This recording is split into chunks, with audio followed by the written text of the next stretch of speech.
À l'émission Interaction, je reçois Geneviève Laroche et Marine Pouy-Faucon de Jeunes Pousses et nous sommes à l'abri végétal. Geneviève, quel magnifique endroit pour parler de goût que l'abri végétal. Effectivement, c'est vraiment un magnifique endroit. Puis je pense que c'est important de dire que Jeunes Pousses, nous, depuis le tout début, on travaille beaucoup à mettre en valeur les produits qui viennent d'ici. Donc, on travaille énormément avec les producteurs du coin, comme Frédéric et Annie de l'Abri végétal, avec qui on travaille depuis plusieurs années, pour faire découvrir justement aux enfants que même dans les produits d'ici, il y a une extrêmement belle variété qu'on peut retrouver. Comme vous voyez dans le panier ici, je peux juste vous donner un exemple. Quand on parle d'une tomate, les enfants vont vraiment avoir une idée d'un légume. D'ailleurs, c'est un fruit, la tomate. C'est un fruit, oui. Mais les enfants vont prendre ça comme un légume parce qu'on le cuisine souvent comme un légume. Ils vont avoir l'image assez habituelle de la tomate rouge. Mais juste ici, à l'abri végétal, on peut retrouver différentes tomates qui peuvent surprendre, différentes couleurs, des variétés qui proviennent, qui sont dites anciennes, qui ont des formes différentes, qui peuvent amener d'autres découvertes. Donc, juste en faisant toucher ces tomates-là, en les faisant découvrir, les faisant regarder, on peut déjà vivre une belle aventure du goût avec les enfants. Alors, on va demander tout de suite comment s'est passée l'arrivée de Marine, puisqu'on parle de recrutement et d'employabilité. Et ensuite, on va vous demander de nous faire une petite démonstration là, de sensorielle. Alors, comment ça s'est passé quand Marine est arrivée? Puis on va voir vos deux versions finalement. Oui, c'est ça. Bien, en fait, il faut d'abord dire... Est-ce que j'y vais, Marine? Oui, OK. Il faut d'abord dire que Marine est venue avant. Elle est arrivée avec nous en août officiellement pour un contrat de 3 ans, mais elle est déjà venue avant. On la connaissait avant parce qu'elle est venue en 2011. Oui, dans le cadre d'un stage, entre guillemets un stage. Elle est venue travailler avec nous avec la Caravane du goût tout un été en animation et on a eu un coup de cœur ensemble, c'est clair.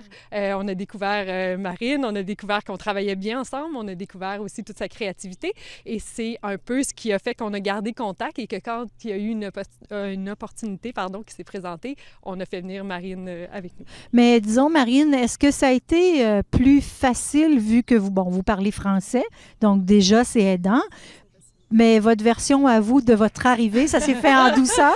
Mais la première arrivée, c'était très précipité parce qu'on s'est rencontrés avec Geneviève, comme je disais, sur un colloque spécialisé en éducation au goût. Puis en 5 minutes, c'était « Est-ce que tu as le goût de venir travailler au Québec cet été ?» Puis moi, je dis « Ben oui !» Donc je suis venue comme ça pendant 3 mois en 2011.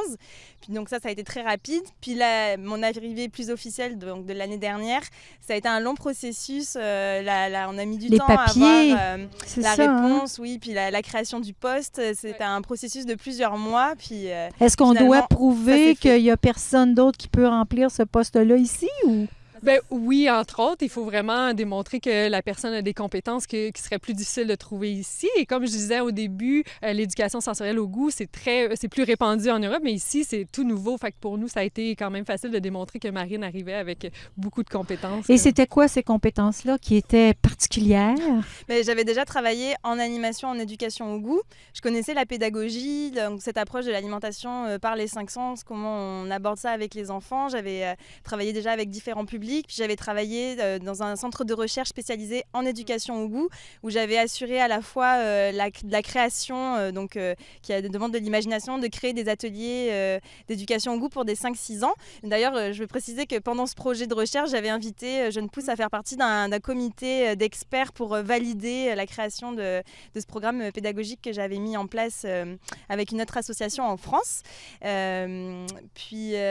Donc j'avais aussi la fonction d'organiser, de coordonner le projet de recherche. Donc, ces fonctions d'organisation, de mise en place de projets, de conduite de projet me servent ici, même si ce n'est pas le gros de ma mission. Ça m'aide quand même aussi à appuyer Geneviève dans la coordination du programme de l'éducation au goût. J'aurais le goût de vous demander, justement, est-ce que on utilise, nous, c'est nos légumes ici, on est sur la même planète, mais quand même, est-ce que c'est différent au niveau des produits que vous utilisez là-bas versus ici?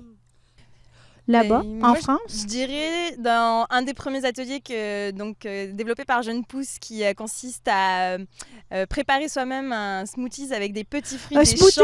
Ouais. J'ai découvert les bleuets.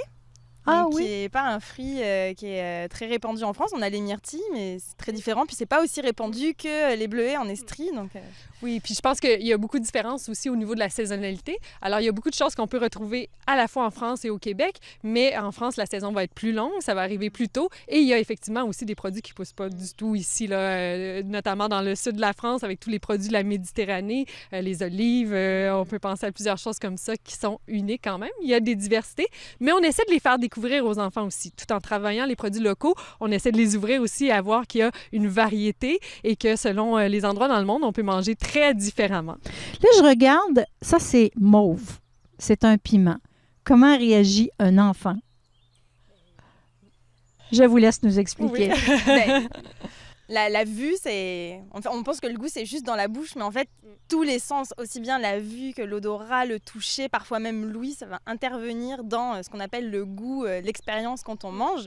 Puis déjà, rien qu'en regardant ce poivron, ben, moi, et aussi bien qu'un enfant, je vais avoir une attente de me dire « Oula, ça, c'est pas un poivron qui m'est familier, j'en ai jamais vu un comme ça. Est-ce que ça va goûter différent du poivron que je connais ?» Donc, ce qu'on va faire en général avec les enfants, c'est quand on introduit un aliment nouveau, c'est l'amener avec un aliment qu'ils vont connaître mieux, puis les amener à comparer par un petit jeu de questions. Donc, par exemple, qu'est-ce que tu pourrais dire sur ces 2 poivrons, Geneviève? Ben, c'est sûr que la couleur est différente. Celui-là est rouge, puis celui-là est une couleur un peu mauve aubergine. Ouais.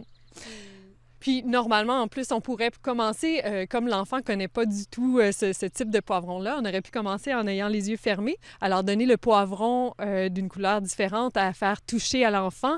Et là, il aurait probablement reconnu avec ses mains, avec le sens du toucher, que c'est un poivron. Mais en ouvrant les yeux, il y a une surprise, oui. C'est pas la couleur à laquelle je m'attendais. Oui, donc d'intégrer un petit peu de surprise, de jeu dans la découverte d'un nouvel aliment, ça peut vraiment favoriser le fait que l'enfant a le goût de goûter. Est-ce qu'on leur demande, par exemple, est-ce qu'on les habitue au bio?